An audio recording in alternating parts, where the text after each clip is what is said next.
आज की कहानी एक ऐसे शातिर चोर की कहानी है जो लोगों के आंखों का काजल तक चुरा लिया करता था। सुनिए साथियों, जानी चोर की कहानी। एक बनिए के 3 बेटे थे।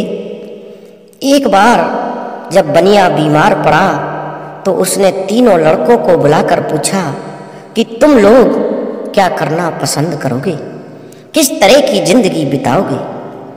बड़े लड़के ने कहा कि मैं दुकान से गुजारा कर लूँगा पिताश्री। इतना सुनकर के छोटा लड़का बोला, मैं कोई अच्छा सा व्यापार कर लूँगा।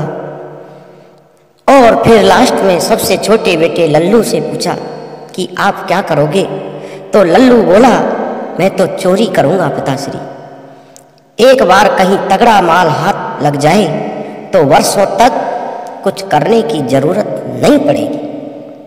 उसकी बात सुनकर बनिए को बहुत दुख हुआ। बनिया बोला, बेटे चोरी करना आसान काम नहीं है, पकड़े गए तो मार मार कर भुर्ता बना दिया जाता है, उसके लिए अक्ल की बड़ी जरूरत होती है। इतना सुनकर के लड़का बोला, इतनी अक्ल तो पिताश्री मुझ में है, चाहे तो आप मेरा इम्तिहान ले सकते हैं। बनिए ने कहा, तो तुम्हें दिल्ली जाकर अकबर बादशाह का घोड़ा चुराना होगा, जिसे पिछले दिनों काबुल से मंगाया गया है। यदि 1 हफ्ते के अंदर तुम घोड़े को ले आए तो मुझे विश्वास हो जाएगा कि तुम्हारे में अक्ल की कमी नहीं है। अच्छा, ऐसा कहकर लड़का उसी वक्त दिल्ली दरबार की ओर चल पड़ा। दिल्ली पहुंचकर पाया कि शहर के चारों तरफ कड़ा पहरा लग रहा था। वह बाहर सड़क पर रुक गया और सोचने लगा कि कैसे अंदर चला जाए। कुछ देर बाद उसने एक नाई को आते देखा। पास आने पर पूछा, भाई कहाँ जा रहे हो? नाई ने बताया कि मैं रोज हजामत करने शहर जाता हूँ, यही मेरा धंधा है। पूछा, तुम कौन हो? नाई ने ऐसा कहा। लड़का बोला कि मुझे जानी राम कहते हैं और मैं भी इस शहर में जाना चाहता हूँ। नाई ने बताया कि शहर के अंदर वही आदमी जा सकता है जो कुछ काम करता हो, फालतू आदमी को शहर में नहीं घुसने दिया जाता। ऐसा सुनकर जानी राम सोचने लगा, कैसे शहर में घुसा जाए। जानी राम नाई से बोला, अच्छा भाई ठीक है, मैं वापस लौट जाऊंगा, लेकिन मेरी हजामत तो बनाते जाओ। नाई ने उसकी बात मान ली और बोला, बैठ जाओ। जानी राम बैठ गया, किंतु पानी ना होने के कारण हजामत कैसे बनती। तभी जानी राम ने दूर एक तालाब की ओर इशारा किया और बोला, वहाँ से कटोरी में पानी भर लाओ, तभी हजामत बनेगी। नाई ने अपनी पेटी वहीं रख दी और पानी लेने चला गया। अब क्या था सज्जनों, जानी राम ने पेटी को कंधे पर लटकाया और अपने को नाई बताकर तेजी से शहर के अंदर घुस गया। शहर पहुंचकर वह एक भटियारी के पास रहने लगा।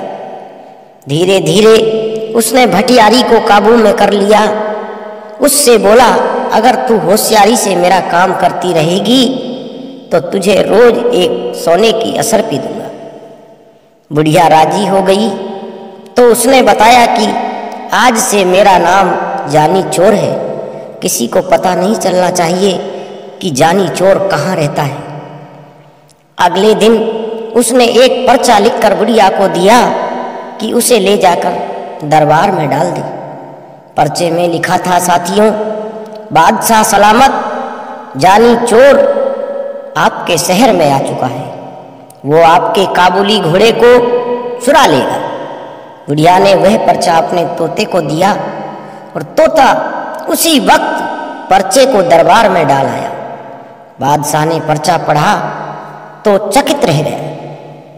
जानी चोर की यह हिम्मत, ससुरे की घोड़े की पूंछ से ना बंधवा दिया तो क्या कहना। बादशाह ने ऐलान कर दिया, सज्जनों, कि आज रात को जो हमारे घोड़े को रखवाली करेगा, उसकी पहरेदारी करेगा, उसे 500 रुपये इनाम में दिए जाएंगे। ऐसा सुनकर एक लालची सुनार दरबार में पहुंचा और घोड़े की रखवाली का काम ले लिया। बुढ़िया से जानी चोर को जब मालूम हुआ कि सुनार ने घोड़े की रखवाली की जिम्मेदारी ली है, तो उसने बुढ़िया से पूछा, सुनार के घर में और कौन कौन है? बुढ़िया ने बताया कि उसके माता पिता भाई बहन सभी हैं। उसका एक लड़का जवान है जो नौकरी करने परदेश गया है और कई वर्षों से घर नहीं लौटा। जानी चोर खुश होकर बुढ़िया से बोला कि अब काम बन जाएगा।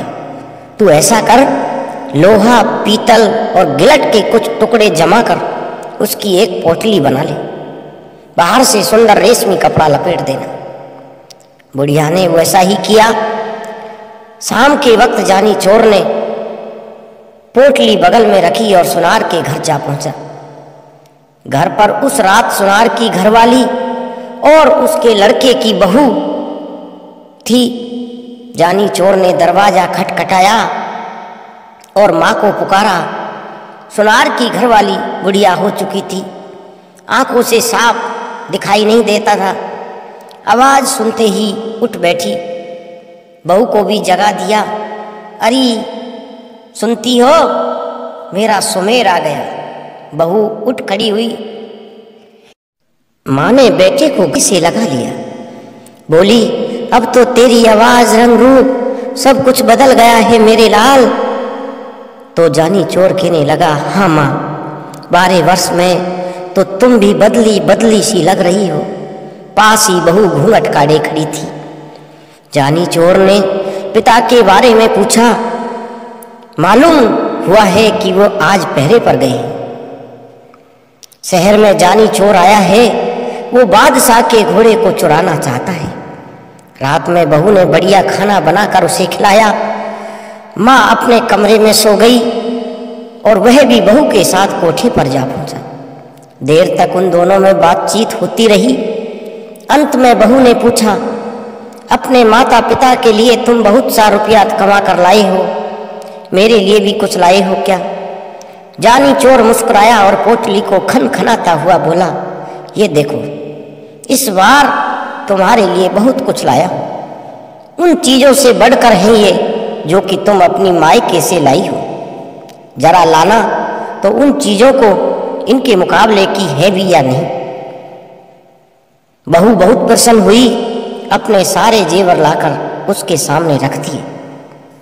तभी उसे याद आया और बोली, मैं अपना 9 लखा हार तो लाई नहीं, वो दूसरे कोठे पर रखा है।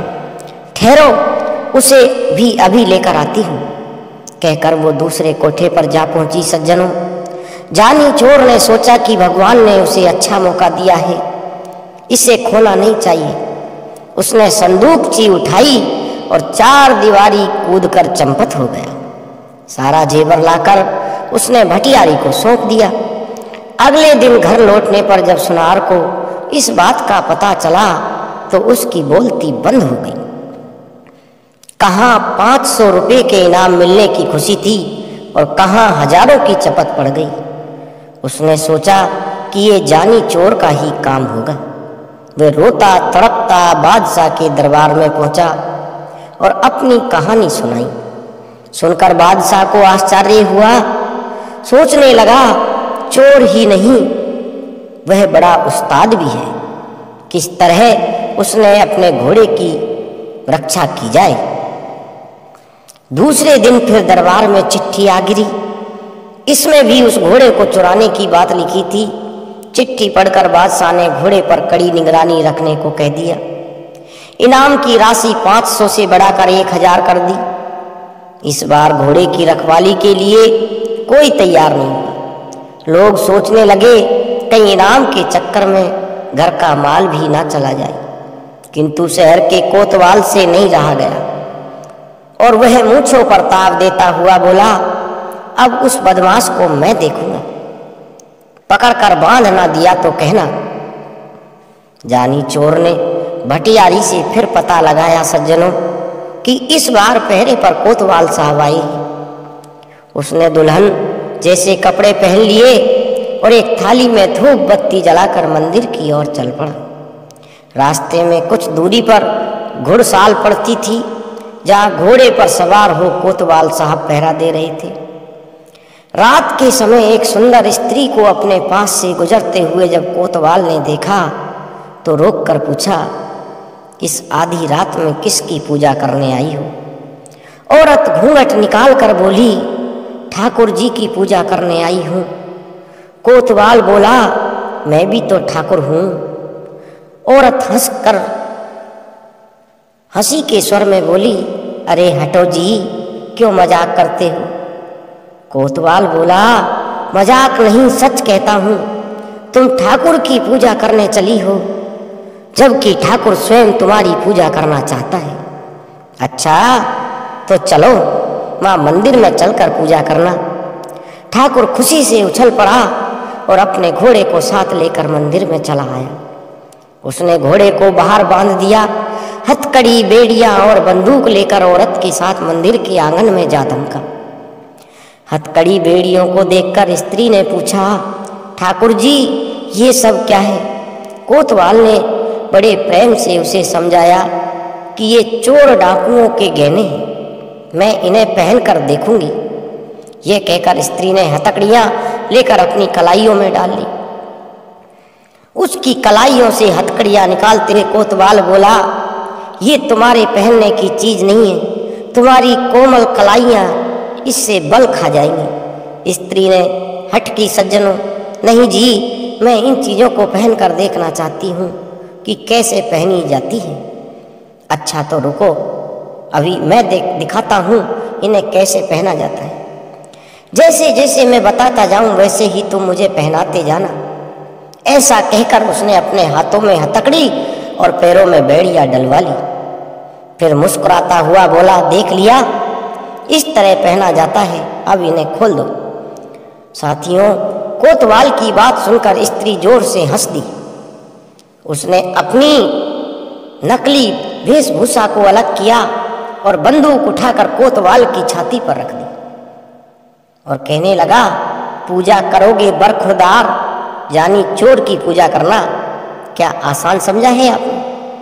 जानी चोर का रूप देखते ही कोतवाल के होश उड़ गए।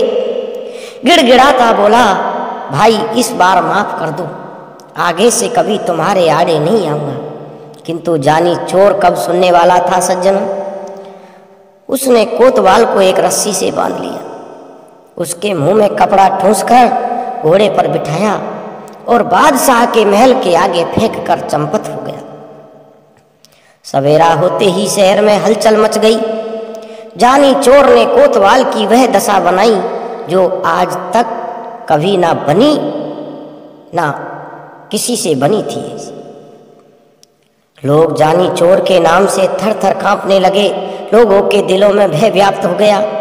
दरबारियों को लगा कि अब उसके हाथों से घोड़े को बचाना मुश्किल है। दाव लगने पर वह घोड़े को अवश्य ही उड़ा लेगा। दरबार में फिर पर्चा आ गिरा, जिसमें काबुली घोड़े को जल्दी से ले भागने की बात लिखी हुई थी। इस बार 5,000 रुपये इनाम रखने पर भी कोई रखवाली के लिए तैयार नहीं हुआ। बादशाह को बड़ी चिंता हुई कि किस तरह घोड़े की रक्षा की जाए और जानी चोर को जिंदा पकड़ा जाए। कोई उपाय नहीं सूझा तो बादशाह ने स्वयं निश्चय किया कि मैं अपने हाथों चोर को पकड़ूंगा। ऐसा सोचकर बादशाह उस काबुली घोड़े पर बैठकर पहरा देने लगा। जानी चोर ने पता लगा लिया कि इस बार स्वयं बादशाह पहरे पर है। वह एक बुढ़िया का रूप बनाकर मंदिर वाली सड़क पर जा बैठा और चक्की आगे रख अनाज पीसने लगा। सड़क के किनारे बुढ़िया को अनाज पीसते देख बादशाह ने पूछा, इस वक्त किसके लिए अनाज पीस रही हो? बुढ़िया हाँफती हुई बोली, क्या करूं सरकार, बुढ़ापा बहुत बुरा है और उससे भी बुरी चीज है गरीबी। दिन में मोहल्ले के बच्चे पगली कहकर चिढ़ाते हैं, इसलिए रात में यहाँ आकर काम करती हूँ। अभी अभी एक सिपाही आया था, पीसने के लिए गेहूं दे गया है, अभी आकर ले जाएगा। साथियों, सुनकर बादशाह घोड़े से उतर पड़ा। पूछा, क्या नाम था उस सिपाही का? बुढ़िया ने माथे से पसीना पोंछा और बोली, नाम तो सरकार वो जानी जानी कुछ बता रहा था। बादशाह को विश्वास हो गया कि वो जानी चोर है। उसने बुढ़िया से पूछा, वह कितनी देर में लौट कर आएगा? बुढ़िया कहने लगी, आता ही होगा बादशाह सरकार। बादशाह ने सोचा, चोर को पकड़ने का इससे अच्छा मौका नहीं मिलेगा। वह बुढ़िया से बोला, तू मेरे कपड़े पहन ले और मुझे अपने कपड़े दे ताकि मैं उसे पकड़ लूँ। वह सिपाही नहीं, चोर है। मैं उसे पकड़कर बादशाह के पास ले जाऊंगा। बादशाह ने अपने कपड़े पहनाकर उसे मंदिर के आंगन में भेज दिया। साथ ही अपना काबुली घोड़ा भी उसके हवाले कर दिया। स्वयं उसने बुढ़िया के फटे पुराने कपड़े पहन लिए और सड़क के किनारे बैठकर चक्की घुमाने लगा। हाथ में घोड़ा आते ही जानी चोर फूला ने समाया और तुरंत घोड़े पर चढ़ा और एड़ लगाते हुए बोला, बादशाह सलामत, तुम चक्की पीसते रहो। जानी चोर ये भाग। बादशाह ने आवाज सुनी तो कलेजा धक रह गया। हाथ से चक्की छूट गई। वारे जानी चोर, तू अकल का पुतला निकला।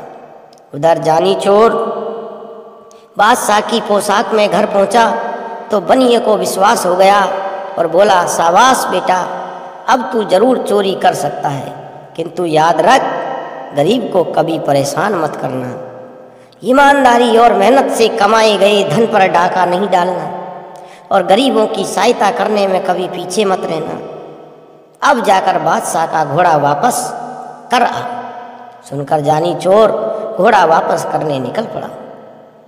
सज्जनों, जानी चोर की कहानी सुनने के लिए आपका तहे दिल से बहुत बहुत आभार है।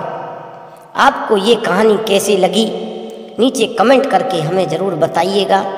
अगर आपको ये कहानी पसंद आई हो तो अपने दोस्तों के साथ ज़रूर शेयर करें और ऐसी ही प्यारी कहानियाँ सुनने के लिए हमारे YouTube चैनल से जुड़े रहें। और कहानी के अंत में मैं आपसे एक छोटा सा निवेदन करना चाहूँगा साथियों, यदि अभी तक हमारे चैनल को सब्सक्राइब नहीं किया है तो प्लीज़ चैनल को सब्सक्राइब ज़रूर करना।